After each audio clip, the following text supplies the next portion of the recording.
thank you very much. It's a difficult act to follow someone such as Diogo Costa, but I will do my best. I want to address the question of creative destruction in a somewhat different context. There's a lot of data that's been presented.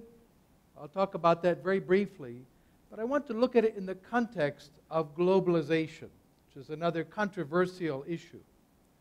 Many people start the discussion by assuming that the term globalization has a negative meaning. I don't think that's good social science.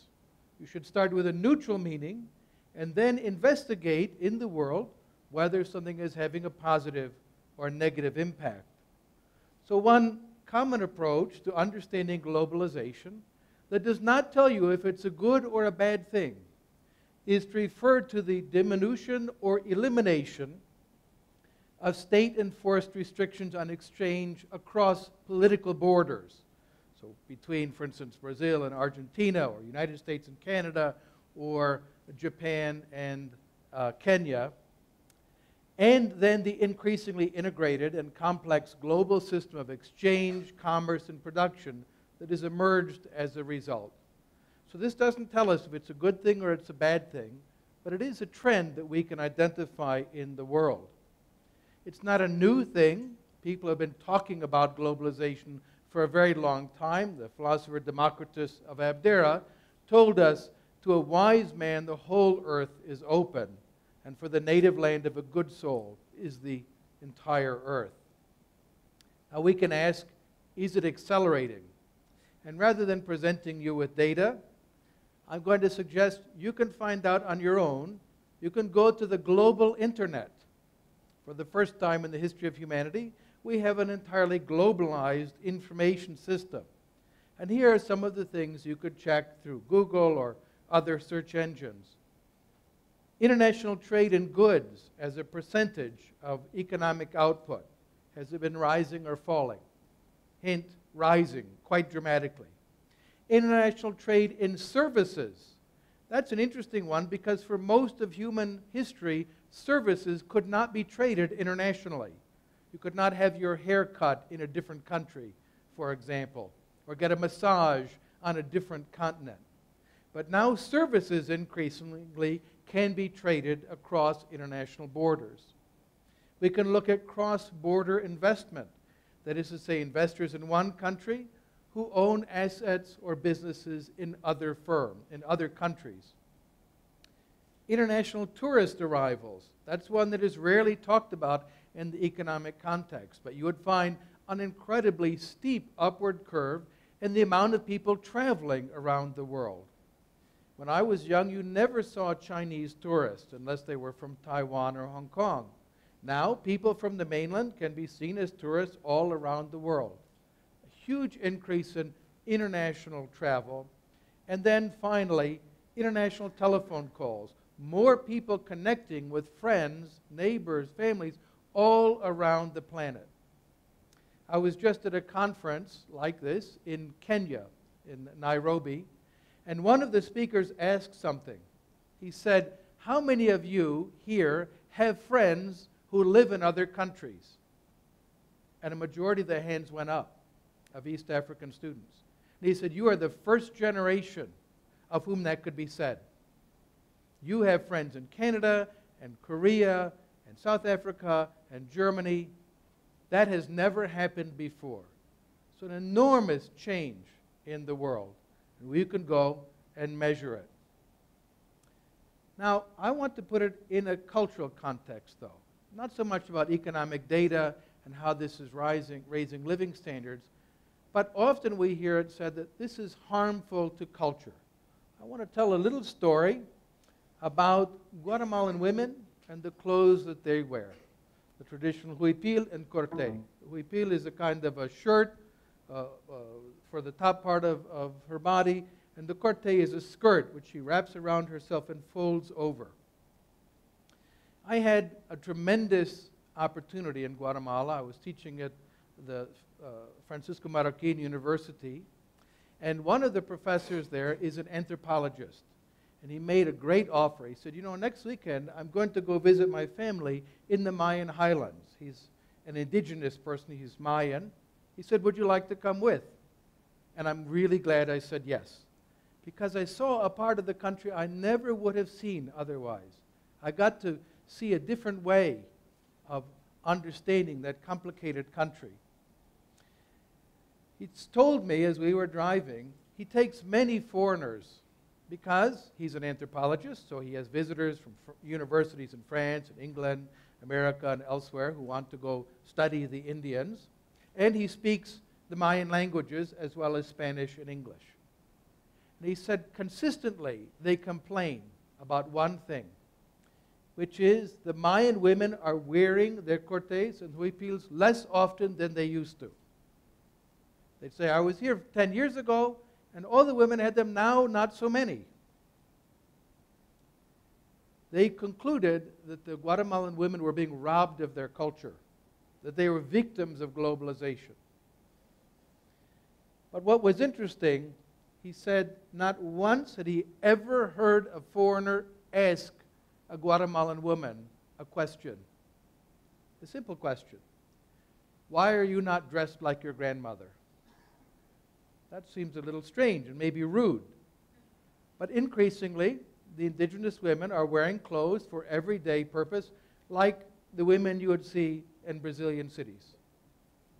And they reserve their corte for special occasions, weddings, for going to church, for special family occasions. He, however, is a scientist, and he speaks the local language. So he asked them, why do you not wear the corte? And he says, I always get the same answer in one form or another. They say, this has become too expensive. These are too expensive.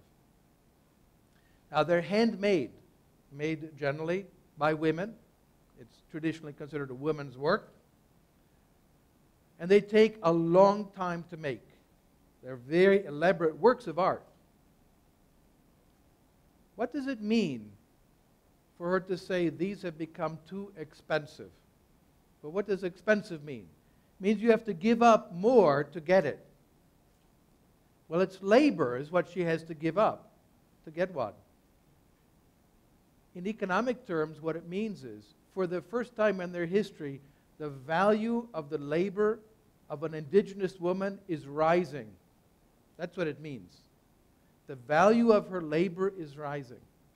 So she could make a corte for herself and wear it every day, working in the field and doing her work.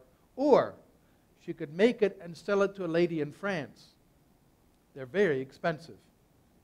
And with the money she earned, she could buy 5 or 6 outfits like Brazilian women wear. And have enough money also to buy eyeglasses so she can see at a distance. And to buy shoes and school books for her daughter so she can go to school and learn to read and write. So she can buy medicine against dengue fever, which they don't have in France and America, where they complain about these things. So the question is, was her life made worse off by the opportunity to trade with people in France and the United States and Germany and elsewhere? She now can buy more with her labor. And she reserves the corte for going to church, not for everyday work.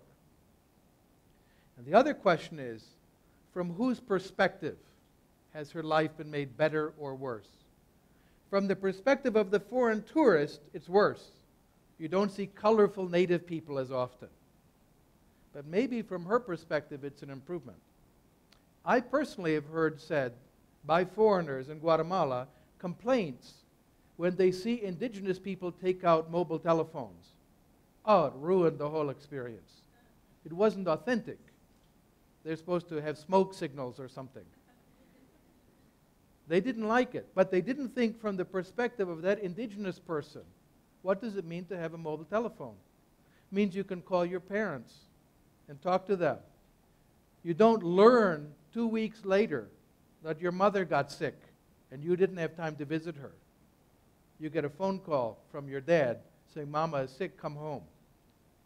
Is that a positive thing for your life or not? from the perspective of that person.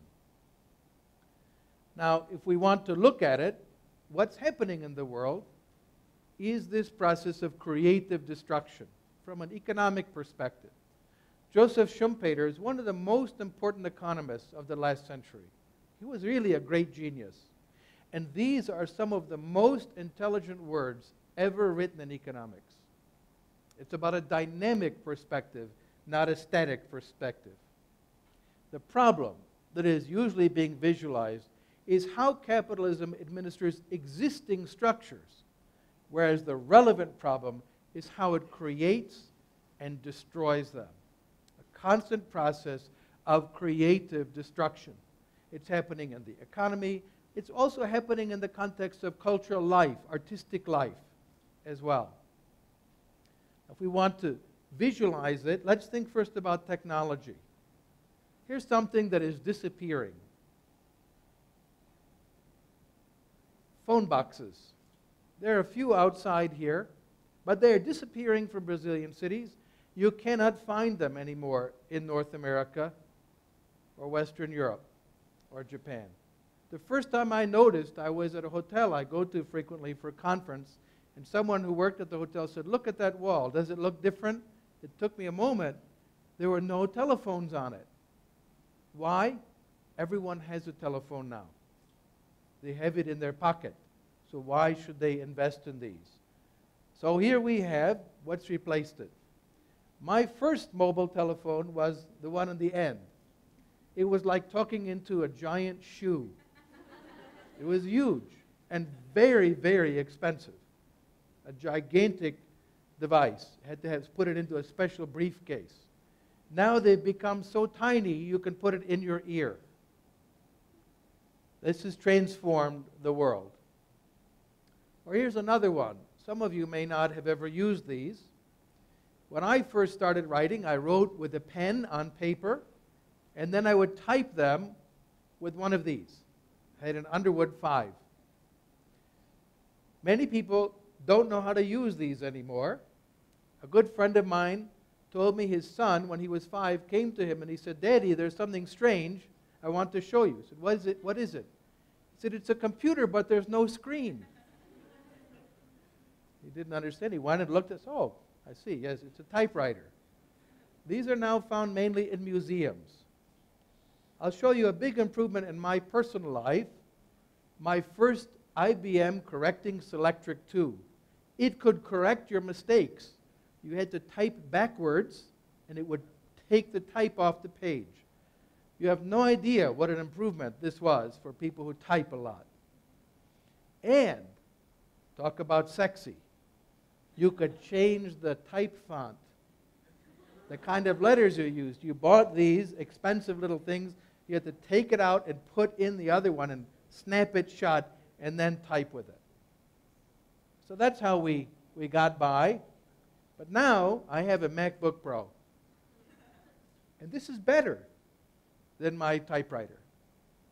Now remember, something was destroyed. There are no more typewriter factories.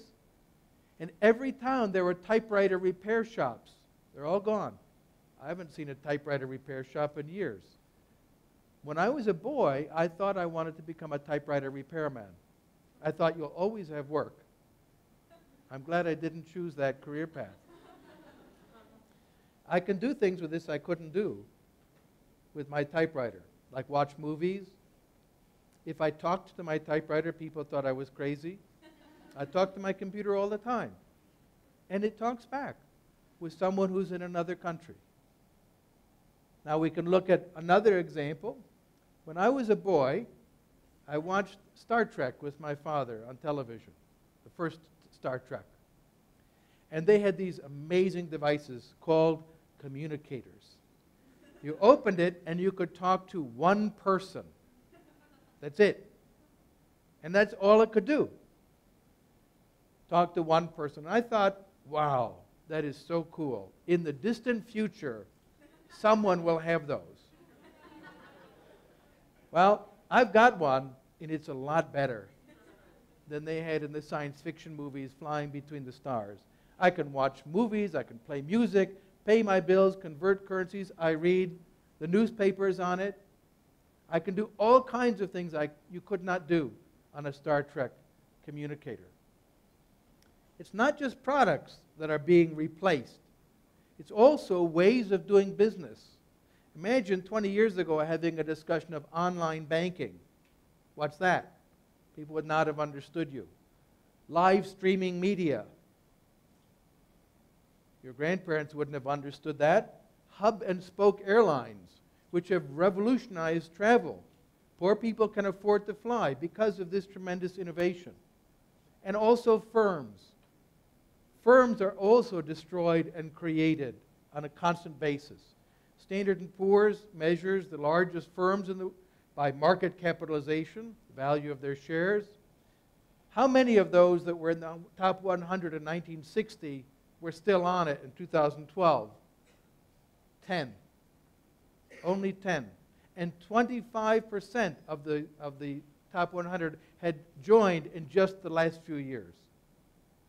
So firms are coming and going out of business, being destroyed, and being created to replace the others. Now, a lot of people focus on the destructive part of creative destruction. How destructive is it?